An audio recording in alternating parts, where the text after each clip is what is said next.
Hello dears, welcome to the channel learning with Rahul Singh. Pronoun की series को आगे करते हुए हम आज पार्ट 3 पे आ चुके हैं और पार्ट 3 पे बात करेंगे आज हम वही जो हमने कल की क्लास पे वर्ड यूज किए थे। एक तो ईच, एवरी, ईदर, नीदर, जो कि हमारे कौन से प्रोनाउन थे? डिस्ट्रीब्यूटिव प्रोनाउन थे। इसी में हम आगे देखेंगे आज की ईच, एवरी अगर हमारे सेंटेंस में लिखा हुआ है रूल में कि एक बार आया हो या 2 बार आया हो, मतलब एक से ज़्यादा बार भी आया हो, लेकिन वर्ब हमेशा कैसे लेके आएगा? सिंगुलर लेके आएगा। जनरली हम ये देखते हैं ना कि जहाँ भी हमारा कंजंक्शन एंड आ जाता है तो वहाँ पे वर्ब कैसी हो जाती है? प्लूरल। लेकिन यहाँ एंड तो आया है, एंड के यहाँ पे पहले देखें तो ईच है, बाद में भी क्या है? ईच है। तो यहाँ पे देखा कि हमने each man and each girl कह रहा है हैव कम, तो ईच दोनों बार आया है, आगे भी है पीछे भी है इसके। तो आगे आने वाली वर्ब हमने कही कैसी आनी है? सिंगुलर आनी है। तो यहाँ पे क्या यूज करेंगे?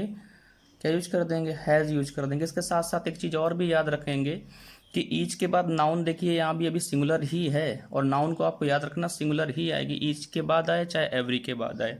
ठीक है। दूसरा एग्जाम्पल लिया हुआ है, वहाँ पे भी लिखा है कि ईच स्टूडेंट, सिंगुलर नाउन।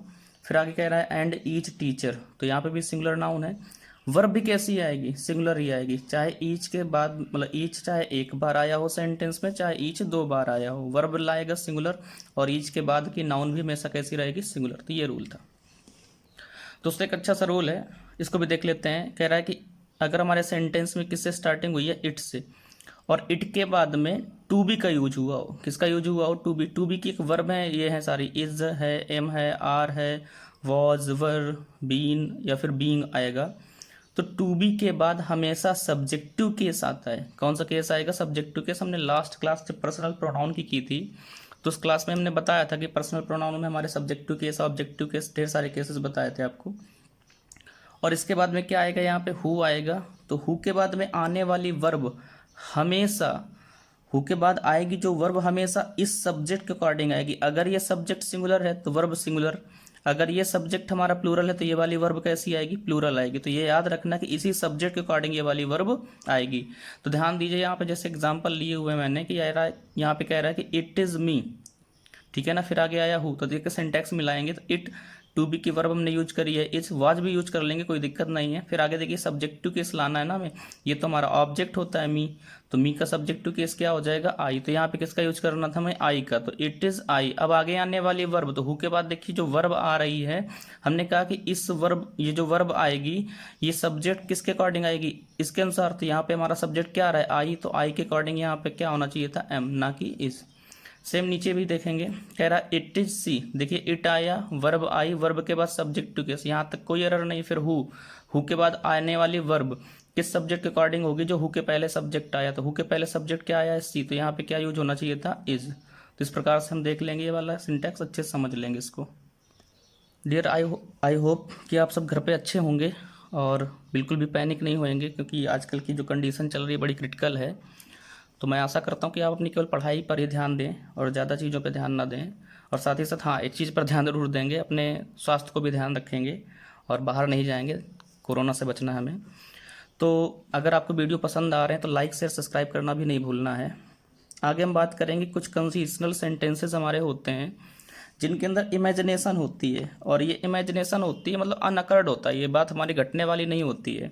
जैसे कि सेंटेंस लिया हमने, यहाँ पे कह रहा है कि इफ़ आई वॉज या वर। अब यहाँ पे ये बात आ रही है कि यहाँ पे सिंगुलर वर्ब आएगी या प्लूरल वर्ब। आप सब जानते हैं कि आई के साथ तो क्या आता है? वॉज। पूरा सेंटेंस क्लियर पहले पढ़ लेते हैं कि इफ़ आई वॉज या वर, ही हिम। फिर आगे कह रहा है कि आई वुड हेल्प यू। तो देखिए जरा यहाँ पे इफ़ आया, कह रहा है कि यदि मैं वह होता तो मैं तुम्हारी सहायता करता, या की होती, मैंने तुम्हारी सहायता की होती। तो यहाँ पे देखिए आई है, मतलब ये वह तो हो नहीं सकता है। आई केवल क्या कर सकता है? ये इमेजिनेशन कर सकता है, अनअकर्ड ये चीज़ है। तो यहाँ पर हमेशा याद रखना है कि जनरली हमारा आई के साथ तो वह आता है, लेकिन जब कंडीशनल सेंटेंस होता है और जिसके अंदर केवल इमेजिनेशन होती है और वो अनअकर्ड चीज़ होती है, मतलब घटित होने वाली नहीं होती है, तो इस कंडीशन में आई के साथ वॉज ना यूज करके क्या यूज करते हैं हम लोग? वर। एक चीज़ और भी ध्यान देंगे, यहाँ पे ध्यान दीजिए, आई सब्जेक्टिव केस है ना, और ये आई जो सब्जेक्टिव केस है तुलना किसके करवाएगा? सब्जेक्टिव केस से ही करवाएगा।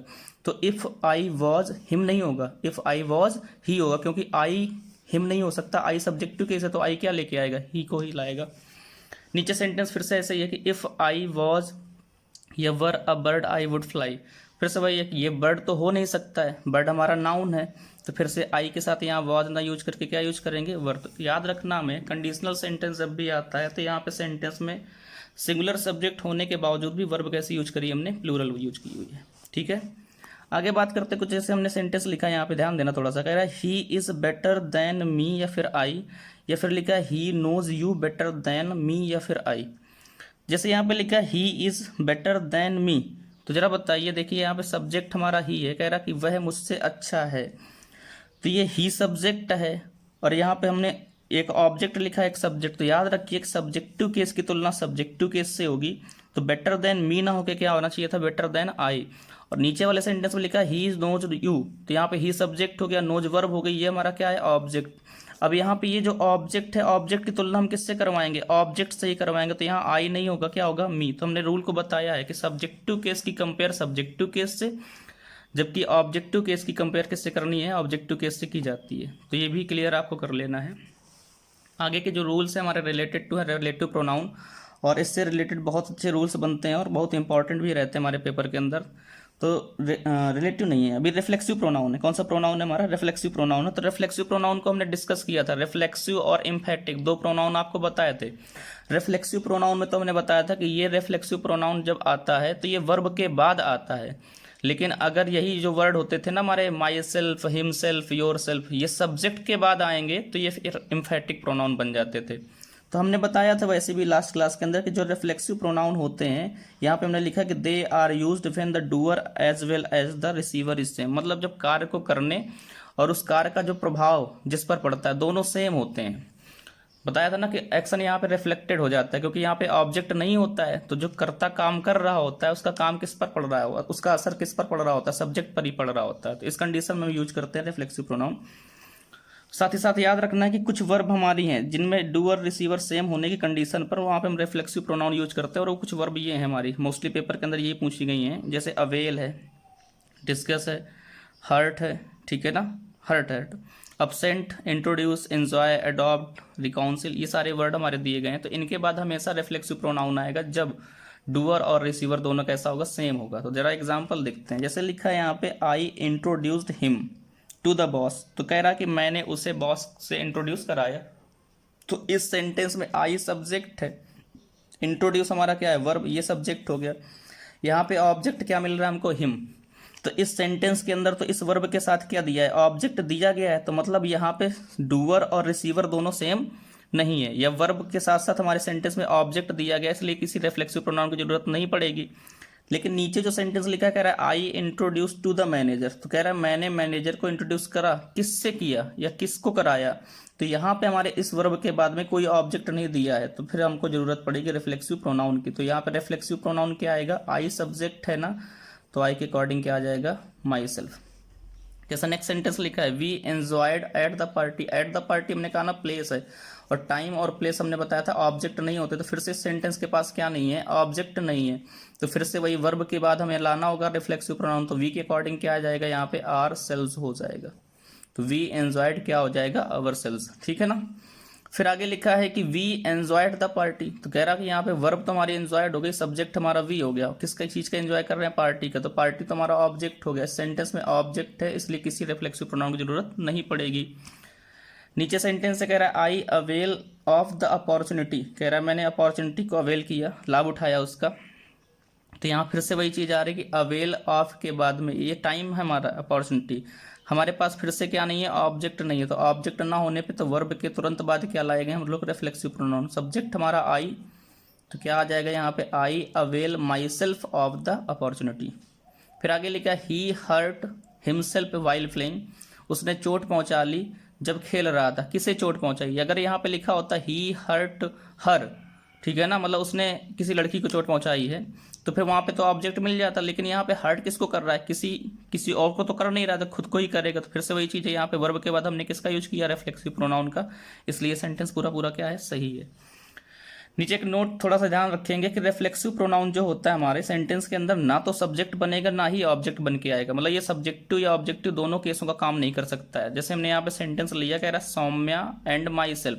ठीक है, सौम्या हमारे सेंटेंस का सब्जेक्ट है क्योंकि यहाँ पे आगे वर्ब आ रही है विल डू, तो सब्जेक्ट को सब्जेक्ट से ही जोड़ा जाएगा। कंजंक्शन एक्चुअली में बहुत ही हमारा वफादार होता है टॉपिक ये। कंजंक्शन हमेशा क्या करता है कि अगर सब्जेक्ट पहले आया तो बाद में सब्जेक्ट लाएगा, कंजंक्शन से पहले अगर वर्ब आई है तो बाद में क्या लाएगा, वर्ब लाएगा। अगर कंजंक्शन से पहले मान लीजिए कोई ऑब्जेक्ट है तो फिर बाद में भी क्या लाएगा, ऑब्जेक्ट। तो यहाँ पे देख सकते हैं कंजंक्शन से पहले क्या आ रहा है हमारा सौम्य, तो सौम्य हमारा सेंटेंस का यहाँ पे सब्जेक्ट बन रहा है, तो इसलिए सब्जेक्ट के साथ किसको लाएंगे, सब्जेक्ट को ही लाएंगे। तो यहाँ पे माई सेल्फ हमारा रिफ्लेक्सिव प्रोनाउन है, और रिफ्लेक्सिव प्रोनाउन सब्जेक्टिव केस का काम नहीं करता, तो सब्जेक्टिव केस यहाँ पे क्या आना चाहिए था, आई। नीचे भी ऐसे सेंटेंस लिखा है, कह रहा है he divided the property between me and herself. उसने डिवाइड किया है प्रॉपर्टी को बिटवीन। अब बिटवीन तो हमारा प्रीपोजिशन है, प्रीपोजिशन के बाद आप जानते हैं ऑब्जेक्टिव केस आता है, तो ये ऑब्जेक्टिव केस फिर से हमारा कंजंक्शन आया है, तो कंजंक्शन से पहले ऑब्जेक्टिव केस है तो बाद में भी क्या होना चाहिए था, ऑब्जेक्टिव केस। और ये हमारा ऑब्जेक्ट काम नहीं कर सकता क्योंकि ये रिफ्लेक्सिव प्रोनाउन है, तो यहाँ पे हमें ऑब्जेक्ट क्या लाना पड़ेगा, हर सेल्फ के अकॉर्डिंग क्या हो जाएगा यहाँ पे हर। तो यहाँ पे सेंटेंस क्या सही बन जाएगा, he divided the property between me and her. Clear है। आगे ध्यान देना है लेट और प्रीपोजिशन। कभी भी सेंटेंस में लेट या प्रीपोजिशन का यूज हो जाए तो उनके बाद में हमेशा ऑब्जेक्टिव केस आता है, हमेशा ऑब्जेक्टिव केस यूज करेंगे। जैसे सेंटेंस लिखा है let he do this work, sentence में किसका यूज हो गया, लेट। तो लेट के बाद हमने कहा ना सब्जेक्टिव केस तो आएगा नहीं, क्या आएगा, ऑब्जेक्टिव केस। तो गलती है यहाँ पे, ही ना कि क्या आना चाहिए था, हिम से हिम आना चाहिए था, क्या आना चाहिए था, him. Let him do this work. हमने बताया कि लेट के बाद में या प्रीपोजिशन के बाद में किसका यूज करते हैं, हमेशा ऑब्जेक्टिव केस का यूज करते हैं, तो इसी के अकॉर्डिंग यहाँ पे हो जाएगा लेट हिम। नीचे वाला सेंटेंस लिखा है लेट आई स्लीप नाउ, फिर से वही चीज आ रही है कि लेट के बाद में क्या आना है, ऑब्जेक्टिव केस। तो ऑब्जेक्टिव केस आई नहीं होता, आई तो सब्जेक्टिव केस है, क्या यूज करना था, मी। तो लेट मी स्लीप नाउ। नीचे लिखा है डिवाइड दीज पेन्स, इन पेन को बांट दो बिटवीन। बिटवीन क्या है हमारा, प्रीपोजिशन है, प्रीपोजिशन के बाद भी सब्जेक्टिव केस नहीं आएगा, क्या आएगा, ऑब्जेक्टिव केस। तो राम तो हमारा यहाँ पे ऑब्जेक्ट काम कर जाएगा क्योंकि नाउन है, तो नाउन अगर सब पहले लिखी होती वर्ब तो सब्जेक्ट बन जाती, अगर वर्ब के बाद लिखी है तो क्या बन जाता है, ये हमारा ऑब्जेक्ट भी बन जाएगा। लेकिन यहाँ पे एंड के बाद हमने जोड़ा ही, तो ही तो हमारा सब्जेक्टिव केस है, सब्जेक्टिव केस नहीं आएगा क्योंकि यहाँ पे किसका यूज हुआ है, बिटवीन। बिटवीन एक प्रीपोजिशन है, तो प्रीपोजिशन के बाद भी क्या आता है हमारा ऑब्जेक्टिव केस, तो ही के अकॉर्डिंग यहाँ पे क्या सही होगा, हिम। नीचे वाला जो रूल है वो है हमारा रिलेटिव प्रोनाउन से संबंधित। तो रिलेटिव प्रोनाउन के बारे में हमने बताया था, ढेर सारे रिलेटिव प्रोनाउन थे, हु था, हुम था, विच था, हुज था, ठीक है ना, और दैट था। इनको हमने मोस्टली पढ़ना है इसलिए हमने यही केवल लिखे, बाकी और भी ढेर सारे लिखे थे हमने। और सबसे पहले आज की क्लास में हम बात करेंगे केवल आज हु की और हुम की। तो ज़्यादा जान लेते हैं हु क्या होता है। तो हु के बारे में मैंने बताया था, हु हमारे सेंटेंस के अंदर सब्जेक्टिव केस का काम करता है। कैसे काम करता है सब्जेक्टिव केस का, जैसे सेंटेंस लिखा है राम टीचेज अस, तो अगर हम यहाँ पे जैसे बता रहे हैं कि राम हमें पढ़ाता है, राम हमें पढ़ाता है, तो अगर यहीं पे लिखें कि कौन तुम्हें पढ़ाता है या कौन हमें पढ़ाता है, तो हमने सेंटेंस के अंदर हु रखा या कौन रखा। तो हु रखने से हमारे सेंटेंस में मिला क्या, हमको पता चला कि कौन पढ़ाता है, तो पढ़ाने का काम कौन कर रहा है, राम। तो जो कार्य को करने वाला होता है वही सब्जेक्ट होता है। तो याद रखना है कि हु को रखने से हमारे सेंटेंस का क्या मिलता है, सब्जेक्ट। इसीलिए हम कह सकते हैं कि हु सेंटेंस में जब भी आएगा तो किसका काम करेगा, सब्जेक्टिव केस का काम करेगा। अब सब्जेक्टिव केस के साथ साथ हु के बारे में हमने बताया था, ये हु इंटेरोगेटिव प्रोनाउन भी होता है और हु हमारा रिलेटिव प्रोनाउन भी होता है। लेकिन ये भी बताया था कि रिलेटिव प्रोनाउन और इंटेरोगेटिव प्रोनाउन कब होता है। तो कब ये इंटेरोगेटिव प्रोनाउन होता है, जब ये वर्ब से पहले आता है या सेंटेंस की स्टार्टिंग इसी से हुई हो। तो अगर सेंटेंस की स्टार्टिंग में सारे वर्ड आए थे तो हमने कहा था इंटेरोगेटिव प्रोनाउन है। तो यहाँ हु किससे पहले आ रहा है, वर्ब से पहले, या सेंटेंस की स्टार्टिंग में ही आ रहा है, और सेंटेंस खत्म किससे हो रहा है, क्वेश्चन मार्क से, अर्थात यहाँ पे किसका काम करेगा, इंटेरोगेटिव प्रोनाउन का काम करेगा। फिर नीचे एक सेंटेंस लिखा, कह रहा है he is the man who helped me. तो यहाँ भी हु का यूज हुआ है, कह रहा है यह वही आदमी है जिसने मेरी सहायता की। तो जरा देखिए ये हु किसके लिए आ रहा है, यहाँ पे इस मैन के लिए आ रहा है, और ये हु अब की बार बीच में आया है, दोनों इन क्लॉजेस को क्या कर रहा है, जोड़ रहा है, ठीक है ना। तो जब दोनों क्लॉजेस को जोड़ रहा है तो फिर किसका काम करेगा, कंजंक्शन का। और कंजंक्शन के साथ साथ हमने बताया था कौन सा कंजंक्शन है, हमारा सब ऑर्डिनेटिंग कंजंक्शन है। और ये सेंटेंस कैसा लिखा है, हमारा कॉम्प्लेक्स। तो जब ये बीच में आया है तो फिर किसका काम करता है, रिलेटिव प्रोनाउन का। लेकिन एक चीज ध्यान देना है कि हु के बाद में देखिए यहाँ पे क्या है, ये वर्ब। ये वर्ब किसके लिए आ रही है, हु के लिए, इसलिए हु किसका काम करेगा, फिर सब्जेक्ट का काम करेगा। तो याद ये रखना है कि करेगा काम किसका, मेन रूप से सब्जेक्ट का काम करेगा। और एक चीज और भी याद रखनी है कि जितने भी रिलेटिव प्रोनाउन है, रिलेटिव प्रोनाउन हमेशा उसी नाउन के बाद लिखे जाते हैं जिसके लिए वो आया हो। तो ये जो हमारा हु सेंटेंस में आ रहा है, तो हु किसके लिए आ रहा है, इस मैन के लिए आ रहा है। तो इस मैन के अकॉर्डिंग ही हमारा यहाँ पे किसका काम कर रहा है, ये सब्जेक्टिव केस का। फिर इसी के साथ साथ हुम के बारे में बात करें तो हुम भी हमारा इंटेरोगेटिव प्रोनाउन भी हो सकता है, रिलेटिव प्रोनाउन भी हो सकता है, लेकिन हुम किसका काम करेगा, हमेशा ऑब्जेक्टिव केस का काम करेगा। जैसे हमने यहाँ पे लिखा है ही टीचेस मी, अब वह मुझे पढ़ाता है, तो कौन पढ़ाता है, तो वह पढ़ाता है, कौन रखने से सब्जेक्ट मिला। अब अगर यहीं पे हम लिखें किसे, किसे का मतलब क्या है, हुम, तो किसे को रखने से हमें क्या मिल जाएगा, ऑब्जेक्ट मिलेगा। तो अर्थात हुम सेंटेंस में हमेशा जब भी आएगा तो किसका काम करेगा, ऑब्जेक्ट का काम करेगा। तो अगर ये स्टार्टिंग में आया, जैसे लिखा है हुम आर, और सेंटेंस में कोई सब्जेक्ट लिख लेते हैं यहाँ पे, हुम आर यू वेटिंग फॉर, तुम किसका इंतजार कर रहे हो। तो यहाँ पे हुम शुरुआत में आया है तो ये क्या बन गया, हमारा इंटेरोगेटिव प्रोनाउन बन गया। लेकिन यहीं पे सेंटेंस नीचे लिखा है ही इज द बॉय हुम आई हेल्प्ड, अब की बार हुम कहाँ आ गया, बीच में, तो ये क्या बन जाएगा, हमारा रिलेटिव प्रोनाउन। लेकिन ध्यान देना यहाँ पे सेंटेंस में ये रिलेटिव प्रोनाउन है और ऑब्जेक्ट कैसे बन रहा, तो जरा देखो यहाँ पे हमने आई लिखा है और आई के बाद में हमने क्या लगाई, हेल्प्ड, तो हेल्प वर्ब है, तो वर्ब को हमेशा सब्जेक्ट चाहिए होता, तो यहाँ पे सब्जेक्ट हमने लिख दिया, क्या लिख दिया है, आई, तो सब्जेक्ट है, वर्ब है, तो फिर जरूरत किसकी थी, यहाँ पे ऑब्जेक्ट की जरूरत थी, तो हुम किसका काम करने लगा, यहाँ पे ऑब्जेक्ट का काम करेगा।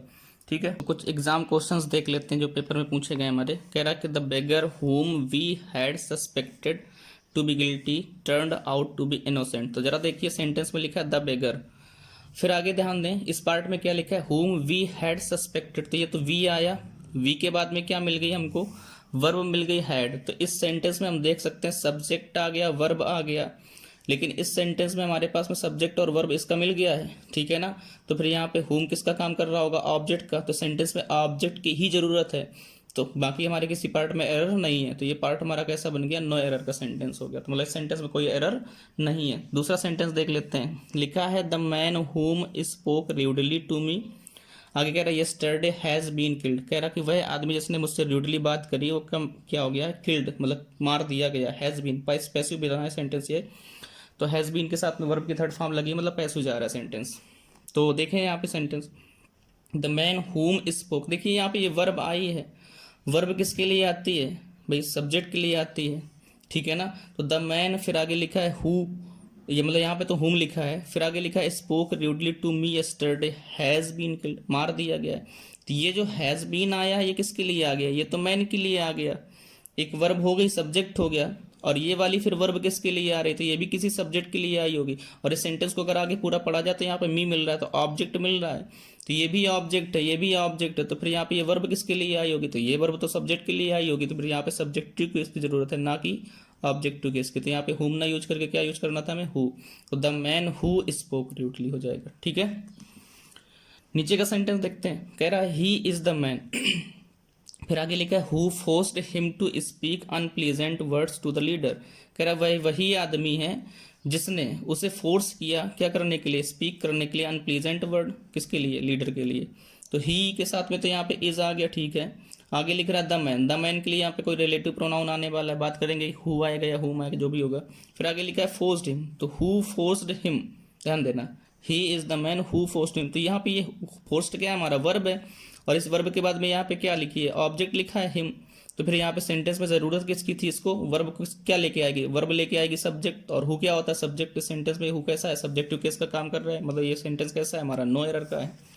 नीचे बात करते हैं, कह रहा है हियर इज द गर्ल हुम I think committed the crime, कह रहा है ये वही लड़की है, या हियर इज द गर्ल, यहाँ एक लड़की है, हुम आई थिंक, जिसे मैं सोचता हूँ, कमिटेड द क्राइम, जिसने क्या किया है, क्राइम किया है। जरा ध्यान देना है, ये जो इज आया है किसके लिए आया, कह रहा है हियर इज द गर्ल, इस गर्ल का तो हमारा वर्ब ये हो गया, ठीक है ना, इज मतलब गर्ल सब्जेक्ट है, इसका वर्ब ये हो गया। हमने बताया ना कि रिलेटिव प्रोनाउन जो आता है हमेशा किसके बाद आता है, उसी नाउन या प्रोनाउन के बाद आता है जिसके लिए हो, तो इसीलिए द गर्ल हमने बाद में लिख रखा है यहाँ पे। अब आगे लिखा है यहाँ पे आई थिंक, तो इस आई का तो सब्जेक्ट आई हो गया और इस थिंक का हमारा ये वर्ब हो गई, तो मतलब इस आई की भी वर्ब मिल गई हमको। फिर ये कमिटेड, मतलब वर्ब ये भी है, वर्ब ये भी है, तो ये फिर वर्ब किसके लिए आई होगी, तो भाई ये तो सब्जेक्ट और ये वर्ब हो गया, ये सब्जेक्ट और ये वर्ब हो गया, तो ये वर्ब किसके लिए आई होगी। और यहाँ पे क्राइम तो हमारा कभी सब्जेक्ट होगा नहीं, क्राइम यहाँ पे क्या लिखा है, आखिरी में लिखा, मतलब ये ऑब्जेक्ट है, तो फिर इस कमिटेड के लिए वर्ब क्या आई होगी, मतलब ये जो कमिटेड वर्ब है किसके लिए आई होगी, तो ये भी किसी सब्जेक्ट के लिए आई होगी। तो यहाँ पे जरूरत पड़ेगी हमको सब्जेक्ट की, तो थोड़ा ध्यान देना इन दोनों सेंटेंसेस पे। तो यहाँ पे क्या हो जाएगा, हियर इज द गर्ल, हुम नहीं होगा, ठीक है ना, यहाँ पे क्या आएगा हमारा हु, क्योंकि यहाँ पे आप लोगों ने ध्यान दिया होगा कई बार कि हमने बता दिया कि यहाँ पे सब्जेक्ट आया है तो सब्जेक्ट के पहले वाला फिर ऑब्जेक्ट बन जाएगा। लेकिन यहाँ पे एक चीज ध्यान भी देनी, कितनी वर्ब है इस सेंटेंस के अंदर, वर्ब थी 3, तो सब्जेक्ट भी कितने आएंगे, 3 आएंगे, क्योंकि इस गर्ल का सब्जेक्ट वर्ब हो जाएगा हमारा इज, आई का वर्ब हो गया थिंक, तो ये वर्ब किसके लिए आई है, तो ये आएगी हमारी इस रिलेटिव प्रोनाउन के लिए। तो फिर रिलेटिव प्रोनाउन किस केस में आएगा, वर्ब के हिसाब से यहाँ पे सब्जेक्टिव केस में आएगा। नीचे सेंटेंस की बात करते हैं, कह रहा है आई मेट द 2 बॉयज, मैं 2 बॉयज से मिला। फिर कह रहा whom I believe are twin brothers. फिर से यहाँ पे आया वही बात कि आई के लिए हमारा वर्ब क्या लिखी है यहाँ पे, मेट, आप सब जानते हैं मेट हमारा सेकेंड फॉर्म है। फिर आगे लिखा है हुम आई बिलीव, फिर से देखो यहाँ पे आई और आई के बाद में बिलीव आया है। अब ये आर किसके लिए आ रहा होगा, फिर से वही चीज़ आ गई कि एक अलग सी वर्ब आ रही है, तो आर किसके लिए आई होगी, इस रिलेटिव प्रोनाउन के लिए। तो यहाँ पे रिलेटिव प्रोनाउन अपने साथ वर्ब लेके आ रहा है ना, तो वर्ब कौन लेके आता है हमेशा, सब्जेक्ट। तो यहाँ पे फिर हुम नहीं आएगा, क्या आएगा हमारा हु। तो इस प्रकार से आज हमने हु और हुम के बारे में जाना है। नेक्स्ट क्लास के अंदर हम दैट, विच, हुज इनके बारे में भी जानेंगे। तब तक के लिए धन्यवाद। अगर आपको क्लास पसंद आई है तो लाइक शेयर सब्सक्राइब करना बिल्कुल ना भूलें।